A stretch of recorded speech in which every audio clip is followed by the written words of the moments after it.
So welcome to another episode of What's Up Wednesday. I'm Mike Paul, your host of Lake Travis Biz Report. And it's my pleasure to welcome our guest today, Janice Kapp with JCAP Consulting. Welcome, Janice. Hey, Mike. Thank you so much for having me. Oh, it's a pleasure. Janice is a senior benefits advisor and independent agent, and she's here to share with us some great news for those that may want to look at some different options for their current health insurance plan, or maybe they're not on a plan at all and they want to see what their options might be. So, Janice, before we get into the questions on today's topic, why don't you share a little bit about yourself so we can get to know you? Sure. So my background, I have a business degree, and for 25 years, I was an HR admin of dental and medical practices. So I ran the offices. I was very involved with billing from a doctor's perspective, but I also ran the benefits for the employees. So now I'm kind of on the other side of insurance. So I've seen a lot. I have a lot of experience.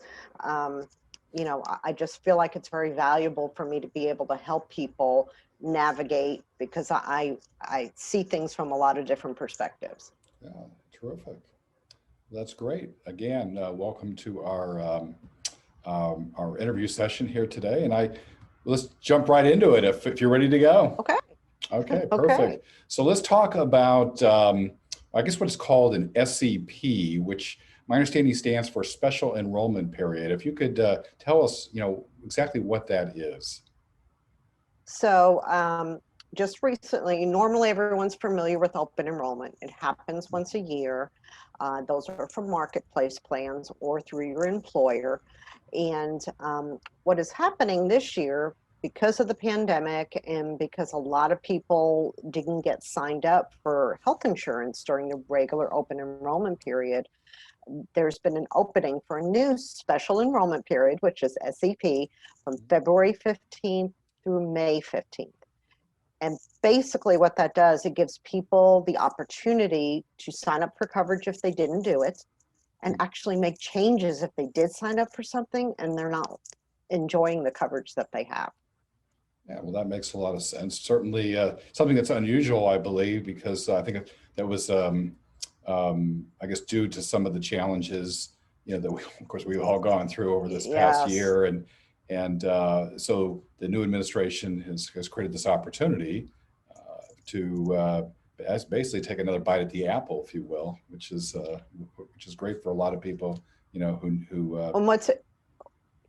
And what a lot of people don't realize, Mike, is that open enrollment, when it first started, used to be October 1 through December 15th. And then it was cut down to November 1st through December 15th, which is just not enough time. We as agents could only talk to so many people a day. So when people have less opportunity to get with an agent, they're more likely either to make the wrong choice or not make any choice at all. Yeah, and it is a confusing place. I'm on the exchange myself, and it just having to go through and try to figure out what the coverage is, and everyone is so busy during an open enrollment, it's just hard to get the time and attention as well. Yeah. So I think that's terrific that people have another opportunity here. So who qualifies, and is there certain qualifications for someone to participate in this program or this new enrollment period, or how does that work? So really anybody can participate, but there are some things that, maybe if you have employer sponsored healthcare, you certainly don't have to opt into that. You can go on the marketplace, but you wouldn't qualify for a subsidy because you're offered healthcare through your employer. The other people that will qualify, self-employed people, really, truly anybody else. I mean, anyone can buy coverage on the marketplace. What matters for qualification is your income and what your employer offers. Based on your income will determine what kind of subsidy, if any, you're entitled to. And of course, if your employer offers health care, then you're not entitled to a subsidy at all, but you still can choose something on the marketplace if you feel that's better coverage for you. Okay. And if I have some existing coverage, Can I change it at that point? If I went into something, I'm only a couple months into my plan, but if someone were to say, hey, you know what, I'm not sure that I like the plan that I selected, can they go, is this an opportunity for them to go back and change it? In most cases, if you have a plan through your employer, then probably no, because the employer sets their own open enrollment time. But any other plan, whether it's a marketplace plan or a private PPO plan, or even if you have a short-term plan, what a lot of people don't realize is all those insurance plans are month to month. You are not locked in for a year. What locks you in is not being able to necessarily get a new marketplace plan. I know that's confusing to some people. Yeah. You mean I can opt out? Yes, you can, but if it's not a special enrollment period or the true open enrollment, you can't get on another marketplace plan, Gotcha. and you really limit your choices of the coverage you can get. If you're healthy, it's not that big of a deal, but if you have some health issues, you don't want to be outside that open enrollment period, because obviously on the marketplace, they cover pre-existing. Yeah. And I always want to make sure someone has the right coverage. So I always encourage everyone to look at their coverage during the open enrollment times. Okay. Terrific. And uh, if someone chooses not to sign up for a marketplace plan, are they penalized in any way for not participating? That's a great question, Mike. I think a lot of confusion around that. When the marketplace was first put into place, that yes, you were penalized if you did not have a qualified health insurance plan. So that penalty is actually zero now. The penalty, because of the way legislation works and all that Yeah. good stuff, the penalty is technically still there, but the dollar amount is zero. And if you've done your taxes this year, you'll notice they don't even ask those questions that they've asked in the past. So no, you're not penalized, which, people then can make a choice of what kind of coverage they want. I feel like it gives people more opportunity. They don't have to worry about a penalty, especially healthy people. They can get a plan that'll save them tons of money if they don't qualify for a subsidy and not be penalized because they don't have that marketplace plan. Okay. So are the plans that are available in the marketplace really the only choice that people have? If they're not on a employer sponsored plan, and they look up on the exchange, and they see the various plans, and if there's something that they just don't like, or they want to look at other alternatives, are there such alternatives out there?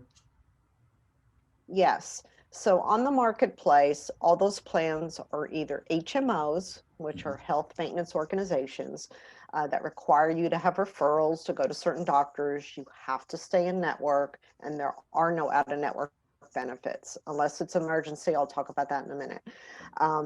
EPOs are the other plans on the exchange. Those are extended preferred organizations, but really they're like HMOs. They have a bigger network than HMOs, but they don't have out-of-network benefits, but you don't need a referral. So sometimes those plans fit. And then if you don't like either of those, there are no PPO plans on the marketplace. They're just not. Either you can get a PPO plan through an employer, or you can get a private PPO plan. And there's some different ones out there. We always want to make sure your needs are met. That what's neat about PPO is you can go in or out of network. There is a benefit for both. Some of the short-term plans call themselves PPO, but they don't have out-of-network benefits, so they're more like an EPO. And what I mentioned earlier about emergency, so as of January 1st, Texas, and it's different from state to state. A lot of people don't realize that if you move or Well, you go to Texas a is different. different from every other state. Well, that's true anyway. We know that. It's there used to be a slogan years ago that Texas, I think it was Texas, we're our own country, or something like that. It was something really, it was a marketing about exploring Texas. It was something like that. Anyway, as of January 1, there was a state law that passed that says that if you have a true emergency, and of course, I'm sure there'll be fine print on what is considered a true emergency, but if you have a true emergency and you're rushed to a hospital, they cannot charge you more than what you would have paid for in network. Which is Interesting. really good, because that was really a concern for people, you know, Yeah. HMO, and the hospital closest to you is not in network with the HMO you have, and ambulance is not going to take you to where your hospital's in network. They're going to take you to the closest hospital because that's what they do. So you can't ask them to take you somewhere else because they generally will decline because if it's an emergency. So what's really nice is you're not going to be penalized now. I'm sure it will, you know, it's a very broad definition.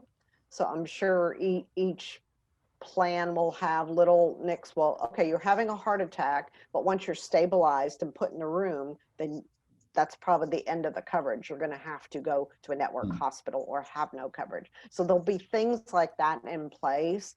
And it's one of those unfortunate things you're not going to know till it happens, because you could call any of the big providers and they're going to go, well, we have to wait till we see a claim in order to say what kind of benefits you have. It's really kind of crazy how that works, about the lack of transparency.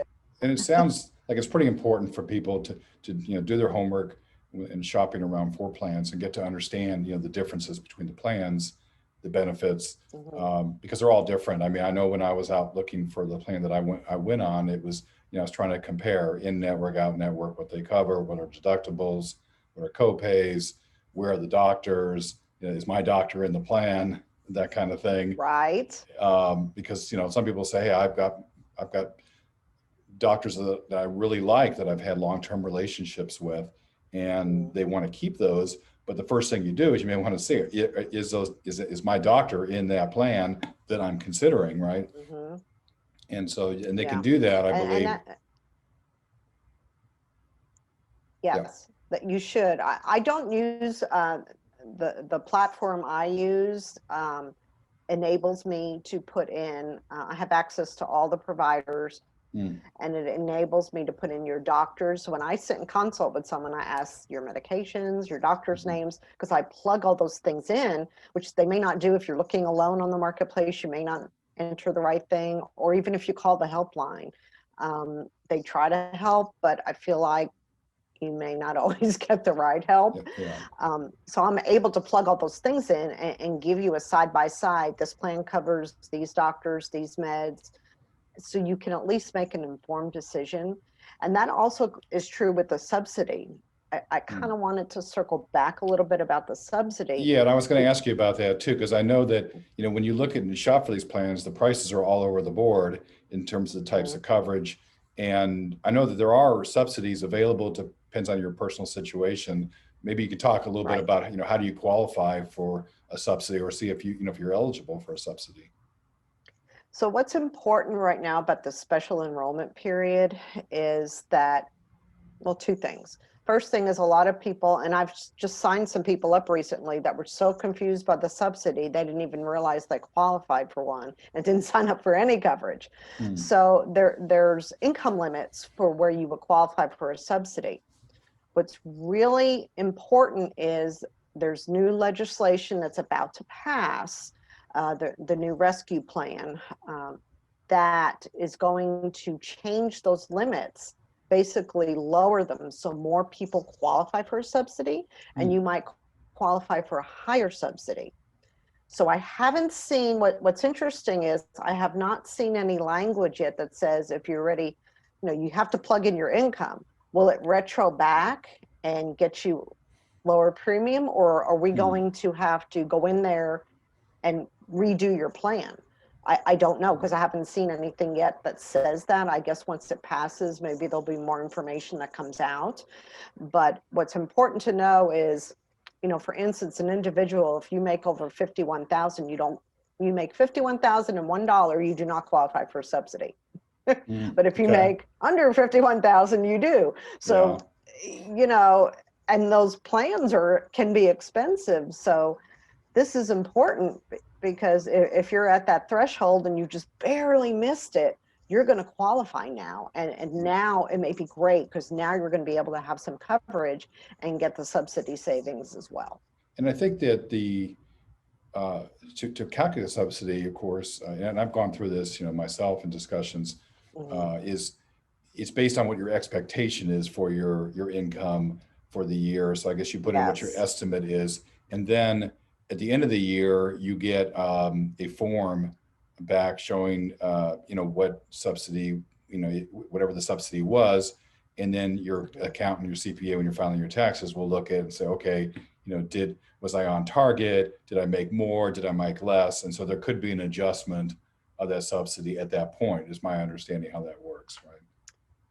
That is correct. It will kind of reconcile itself on your taxes when you do your taxes. I always would rather underestimate a little bit than go over and have to owe money. But you also don't want to underestimate too much, because then that can actually knock you down until you make too little to qualify for a Right. subsidy. Yeah. And that's because of the Medicaid rules. Again, it's state by state. Some states took the Medicaid expansion, some did not. And if they didn't take the expansion, there's people that are in that gap that don't make enough to qualify for a subsidy, but make too much to qualify for Medicaid. And so they have to pay 100% of the premium, and that's not attainable. So it's really important to try to get it as close as possible without going over a whole lot. And just again, a reminder, when is the cutoff for the extended open enrollment period right now? That goes through when again? May 15th. May 15th, right. Yeah, so each month, I can write a policy. If I wrote a policy now, it would be April 1st, you would have coverage. Right, And next okay. month it would be May 1st. So, it is effective on the 1st of the month. But don't everyone wait till May 14th. Right, yeah. to do this, because that's what everyone did in December. Yeah. People were texting me at 10 o'clock on December 15th, because it goes to midnight on that date. And I'm like, I can't help anybody else. Yeah. I'm done, And that brings me to, a comment I wanted to make, and that is, if somebody has more questions or needs help, I know we are going to put your contact information on this video here, so people will know how to get a hold of you if they have questions or they need assistance to try to figure out, if there's something that they want to change or add. That information will be here. And then is there anything else that you can think of that you would want our viewers to understand, or about what the special enrollment period, what the new rules are, the new period of time? Is there anything else that you would like to mention on this before we wrap it up? I don't think so. I think we covered most of it. Okay. If you're unsure, I would say, whether it's me or another agent, get them to review what you've chosen to make sure you have the right plan. I can't tell you, I don't want people paying a whole lot of money for insurance and it never pays anything. To me, that's just crazy. Right. So really know the basic details. I don't expect people to be insurance agents. I don't even know everything. But you should know what your deductibles are, what your co-pays, who's in network before you have an emergency. That's the key. So thank you, Jazz. I mean, this has been very, very informative and I think helpful for a lot of people. Healthcare is one of those things that's just very complicated, very difficult to navigate through, and it's great to have an expert that that can help them in that process. So definitely encourage people to get that assistance, so they can make a good choice moving forward. And usually, as you said, open enrollment closes at the end of the year, and you're pretty much locked in for that year. So they have another opportunity now to take a look at that. So again, thank you for joining us today. And thank you, Mike. And we'll see everybody next time on What's Up Wednesday. And everybody have a great week. This is Mike Paul with the Lake Travis Biz Report. Have a great day.